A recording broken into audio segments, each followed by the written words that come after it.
सबों को जय मसीह की। और मैं परमेश्वर के वचन में से आपके सामने यहोशू की पुस्तक उसका अध्याय 7 में से हम देखेंगे किस प्रकार से अकान के पाप के कारण इजरायलियों को हार का सामना करना पड़ा और किस प्रकार से हम ये समझ सकते हैं अकान के लाइफ के द्वारा कि उसने सारे एक व्यक्ति के कारण किस प्रकार से सारे के सारे लोगों ने सफर किया और उनको हार का सामना करना पड़ा। और जब यहोशू पूरी तरीके से लीड करते हुए आगे बढ़ रहे थे, ये विक्ट्री पे विक्ट्री करके जब ये एंटर कर रहे थे कनान देश में, तो उस समय अकान नाम के इजरायली वचन कहता है 7वें में, अकान एक जेहेती जब्दी का पोता और कर्मी का पुत्र था। उसने अर्पण की वस्तुओं में से कुछ ले लिया, इस कारण यहोवा का कोप इजरायलियों पर भड़क उठा। और यहाँ पे देखिए, जब ये लोग यरीहो से ए नामक नगर के पास बेतेल के पूर्व जाकर देश का भेद लेने के लिए परमेश्वर ने भेजा और कुछ लोगों को भेजा कि ए नाम के नगर का भेद लेकर आओ। और उन्होंने आकर बताया, वहां सब लोग वहां ना जाएं, कोई 2-3 हजार जाके ए को जीत सकते हैं, सब लोगों को वहां जाने का कष्ट ना दें क्योंकि वे लोग थोड़े ही हैं।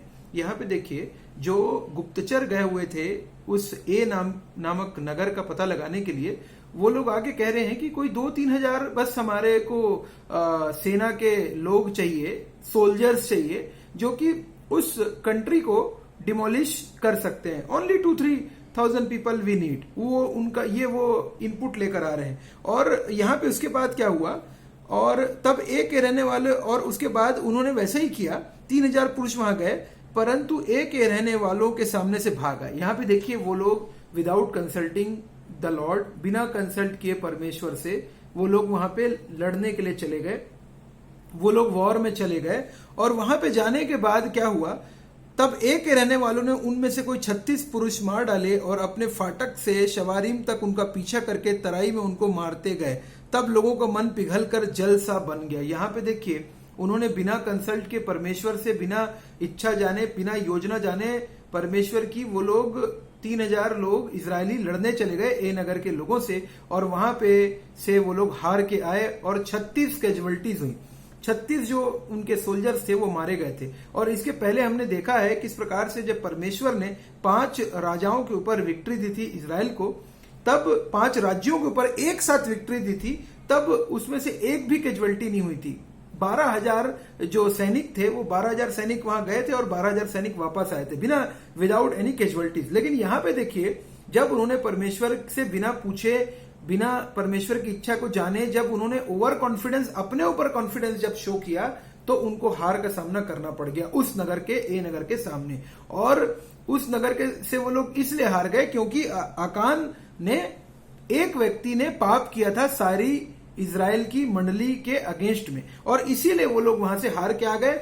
और उसके बाद क्या हुआ, तब यहोशू ने, वचन कहता है, यहोशू ने वस्त्र फाड़े और वह इजरायली वृद्ध लोग यहोवा के संदूक के सामने मुंह के बल गिरकर पृथ्वी पर सांझ तक पड़े रहे। ये देखिए, जब वो लोग हार गए, देन दे रियलाइज कि उन्होंने क्या सिन किया है, और उनको ये रियलाइज हुआ कि there is some sin inside us, इसलिए हमको हार का सामना करना पड़ा है। और उन्होंने अपना सेल्फ एनालिसिस किया और उन्होंने प्रेयर किया और परमेश्वर के सामने गए और अपने पापों की क्षमा मांगी परमेश्वर से कि परमेश्वर क्या पाप हो गया है, और उन्होंने अपने आप को सरेंडर किया परमेश्वर के सामने जब उनको हार का सामना करना पड़ा। और आपके और मेरे लाइफ के लिए भी इंपॉर्टेंट है, जब कोई भी सिन या पाप हमारे जीवन में रह जाता है, आप और मेरे लिए इंपॉर्टेंट है, हम उस पाप को तुरंत परमेश्वर के सामने लेके जाएं और परमेश्वर से उस पाप के लिए क्षमा मांगे।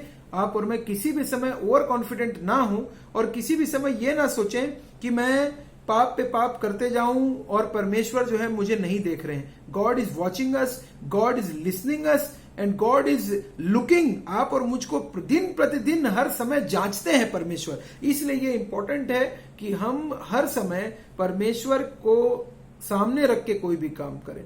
और वचन कहता है, तू अपनी समझ का सहारा ना लेना, वरन संपूर्ण मन से यहोवा पर भरोसा रखना, उसी को स्मरण करके सब काम करना, तब वह तेरे लिए सीधा मार्ग निकालेगा। और हम भी कई बार ओवर कॉन्फिडेंट हो जाते हैं और कई बार हम भी ये सोचने लग जाते हैं कि हम कुछ भी कर सकते हैं। यस, हम कुछ भी कर सकते हैं, but the important thing, are we talking to God about the things? क्या हम परमेश्वर को से प्रेयर कर रहे हैं उस बात के लिए? क्या हम परमेश्वर को सामने रख के वो काम को स्टार्ट कर रहे हैं? क्या हम परमेश्वर को प्राथमिकता दे रहे हैं कि नहीं? और कहीं ये तो नहीं सोच रहे कि हम अपने बल से, अपने पैसों से, अपने बिजनेस से, अपनी शक्ति से और अपनी बुद्धि से हम सब कुछ कर सकते हैं? आप और मेरे लिए इंपॉर्टेंट है हम्बल बने, हम नम्र बने, हम दीन बने। परमेश्वर ने जो क्वालिटीज आपको दी है, जो टैलेंट्स दिया है, जो जॉब दिया है, जो बिजनेस दिया है, जो क्वालिटीज दी है, जो स्टडीज दी है, आपको जो भी बेस्ट चीजें परमेश्वर आपको आपके लाइफ में दे रहे हैं, ये परमेश्वर की तरफ से मिला हुआ है। हमने अपने आप नहीं हासिल किया है, लेकिन परमेश्वर ने दिया है। और इस बात के लिए हम ना भूलें कि हमें परमेश्वर की तरफ हर बात के लिए देखना है। और यहाँ पे देखिए, इजरायली जब यहोशू वापस परमेश्वर के पास गए तो परमेश्वर ने उनको बताया कि किस प्रकार से जो मैंने मना किया था करने के लिए वो आकान ने किया है और सिन किया है उसने। और सोचिए, एक की सजा परमेश्वर जो है पूरे लोगों को, पूरे उनके समाज को मिल रही थी। और ठीक उसी प्रकार से आज भी इंपॉर्टेंट है, यहां पे देखिए, यदि तुम मध्य में से अर्पण की वस्तु को सत्यानाश ना कर डालोगे तो आगे को तुम्हारे संग नहीं रहूंगा। परमेश्वर ने क्लियर करा कि जब तक तुम अपने सिन को, जो तुमने पाप अपराध किया है, उस अपराध को जब तक नहीं तजोगे, जब तक छोड़ोगे नहीं उस अपराध को, उस पाप को, गुनाह को, तब तक मैं तुम्हारे संग नहीं रहूंगा। और यहां पे देखिए, आप और मेरे लिए भी ये क्लियर गाइडेंस है। और ये वचन कहता, उठ प्रजा के लोगों को पवित्र कर, उनसे सवेरे तक अपने अपने को पवित्र कर रखो। और यहाँ पे परमेश्वर बोलते हैं कि पवित्र बनने के लिए, वचन कहता भी है, न्यू टेस्टामेंट में बोलता है, पवित्र बनो क्योंकि मैं पवित्र हूं। और आप और मैं, पवित्र आत्मा परमेश्वर ने आप और मेरे अंदर डाली है। लेकिन इंपॉर्टेंट है कि अगर आप और मैंने कभी भी, जब भी हम पाप करते हैं, हम परमेश्वर के पास जाएं, उसे क्षमा मांगे। अगर हमारे अंदर कोई वीकनेस है, कोई कमजोरी है, कोई प्रॉब्लम है, हम परमेश्वर के पास जाएं, and he will give us the best solution, जो आप और मेरे सोचने से परे है। और उसके बाद क्या हुआ, जब ये लोगों ने उसका पाप उसके सामने लेकर आया, तो उसके बाद उसी सेम उसको सजा मिली, उसके और उसके आकान और उसके सारे परिवार को परमेश्वर ने पूरी रीति से डिमोलिश करा। और यहाँ पे सिन की सजा उसके साथ साथ उसके सारे परिवार को भी और मिली, और यहोवा का भड़का हुआ कोप शांत हो गया। इस कारण उस स्थान का नाम आज तक आकोर तराई पड़ा है। ये हम पाए जाते हैं यहोशू 7 में। और उसके बाद नेक्स्ट हम देखते हैं कि जब परमेश्वर ने उसके बाद इजरायलियों को माफ कर दिया, जब उन्होंने अपनी गलती स्वीकार कर ली और जो मिल गया, जो प्रॉब्लम था, सिन था उनके अंदर, जो पाप था, और उसके बाद फिर से वो लोग, तब यहोवा ने 8वें में देखते हैं, तब यहोवा ने यहोशू से कहा, मत डर और तेरा मन कच्चा ना हो, फिर से कमर बांधकर सब योद्धाओं को साथ ले और ए पर चढ़ाई कर। सी नाउ गॉड, जहां से वो लोग हार के आए थे, जिस नगर से वो लोग हार के आए थे, उसी नगर में वो लोग को परमेश्वर अब फिर से बोल रहे हैं कि गो एंड वहां पे बैटल में जाओ। और परमेश्वर उसके बाद बताते हैं, जैसा तूने यरीहो को और उसके राजा से किया, वैसे ही एक है और उसके साथ भी करना। और यहाँ पे परमेश्वर बोल रहे हैं, तुम सब योद्धाओं समेत ए पर चढ़ाई करने की तैयारी की, और 30,000 पुरुषों को जो शूरवीर थे चुनकर रात ही को आगे देना। यहाँ पे देखिए एक स्ट्रेटजी बनाई, और यहाँ पे परमेश्वर ने जिस प्रकार से बोला था यहोशू को, उसी प्रकार से स्ट्रेटजी बनाई गई। और वो लोग रात को ही वहां पे चले गए लड़ने के लिए उस देश में। और उस देश में वो लोग कुछ लोगों को पीछे रखा, और कुछ लोग जो थे वो फ्रंट में जाकर उस नगर के पीछे जाके वहां पे जाके वो लोग छुप गए। और उसके बाद जब वो लड़ाई करने गए तो उनको लगा कि शायद ये पिछले बार हार के आए हैं, तो इस बार भी ये लोग हार जाएंगे। लेकिन इस बार परमेश्वर ने उनको विक्ट्री दी और उन्होंने उस नगर को, पूरे नगर को जीत लिया। तो कहने का मतलब यह है, जब हम परमेश्वर की सामर्थ्य से अपने प्रॉब्लम को फेस करते हैं, और हम अपने बड़े कोई प्रॉब्लम को फेस करते हैं, तो जब परमेश्वर हमारे ओर रहता है तो हमको विक्ट्री मिलती है। और जब परमेश्वर हमारे सहायक है, हमारा अगवा है, हमें बिल्कुल विक्ट्री, 100% विक्ट्री मिलेगी। और ये बहुत ही एक परमेश्वर ने दिखाया कि जब तुम मेरे अकॉर्डिंगली, मेरे कहने से अगर कोई काम करोगे तो तुम्हें सक्सेस जरूर मिलेगी। और आप और मेरे लाइफ में भी परमेश्वर सक्सेस को देते हैं।